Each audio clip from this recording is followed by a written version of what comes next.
रात का पहला पहर था। आसमान पर चांद अपनी पूरी आबोताब के साथ चमक रहा था। नीचे जमीन पर फैले हुए समंदर के नीले पानी में चांद की चांदनी झिलमिला रही थी।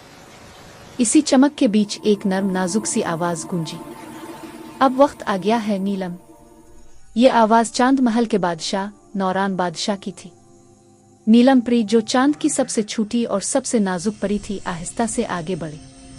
इसके बाल चांदनी की तरह चमक रहे थे और उसकी आंखों में नीले सितारों का अक्स था।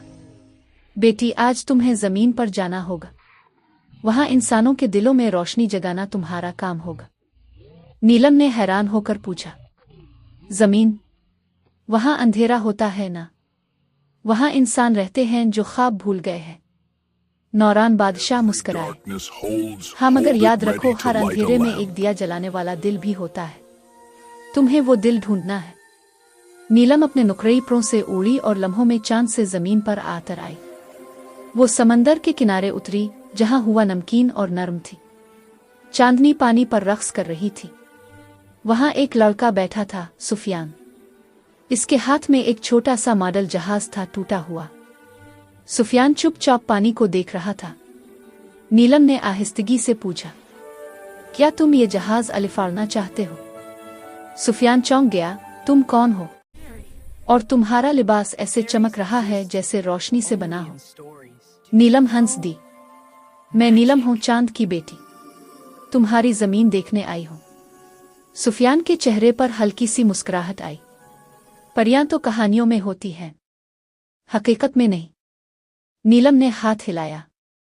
टूटा हुआ जहाज अपनी शक्ल बदलने लगा। वो हवा में अलिफाड़ गया जैसे ख्वाब में पर लग गया।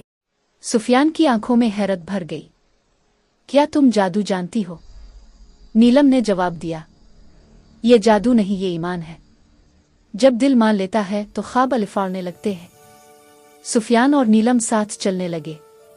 उनका सफर एक हरे भरे जंगल से गुजरा। दरख्तों की शाखों पर जुगनू चमक रहे थे और परिंदे नर्म नींद में थे।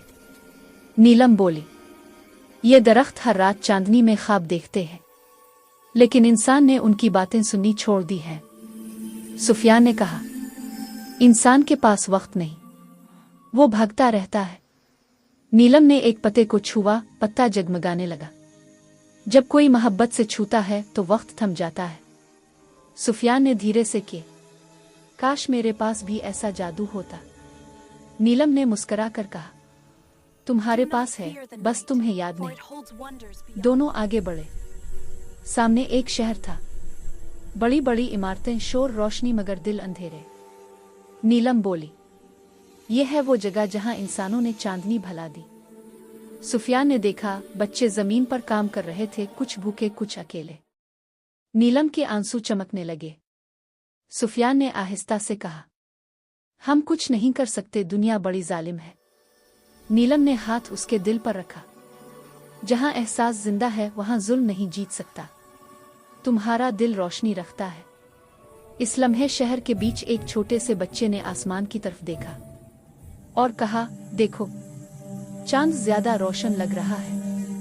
शहर की बत्तियां कम पड़ गईं, क्योंकि चांदनी जमीन पर उतर आई थी। रात गहरी हुई। सुफियान ने आसमान की तरफ देखा। नीलम, अगर तुम वापस चांद चली गईं तो मैं क्या करूंगा? नीलम ने मुस्कुरा कर कहा, तुम्हारी आंखों में रोशनी है, बस इसे बुझने ना देना। सुफियान ने पूछा, और अगर कभी अंधेरा बहुत बढ़ गया तो?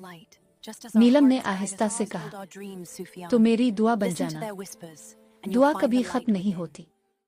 सुफियान ने अपनी आंखें बंद की। ए चांद की बेटी, हमेशा मेरी दुनिया में रोशनी रखना।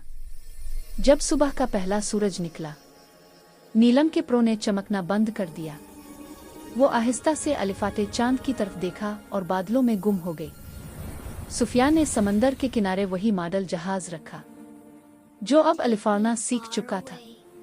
इसके होंठों से एक जुमला निकला, मोहब्बत आवाज से नहीं होती, कभी वो खामोशी में छपी होती है, कभी चांदनी में, कभी दिल की किसी उनकही बात में, और कहीं दूर चांद पर। नीलम ने मुस्कुरा कर जवाब दिया, बस देखने वाली आंख चाहिए और महसूस करने वाला दिल। पैगाम कहानी। ये कहानी हमें याद दिलाती है कि हर इंसान के अंदर एक रोशनी है बस इसे पहचाने की देर है। अंधेरे से लड़ने के लिए हमेशा जादू नहीं, एहसास काफी होता है।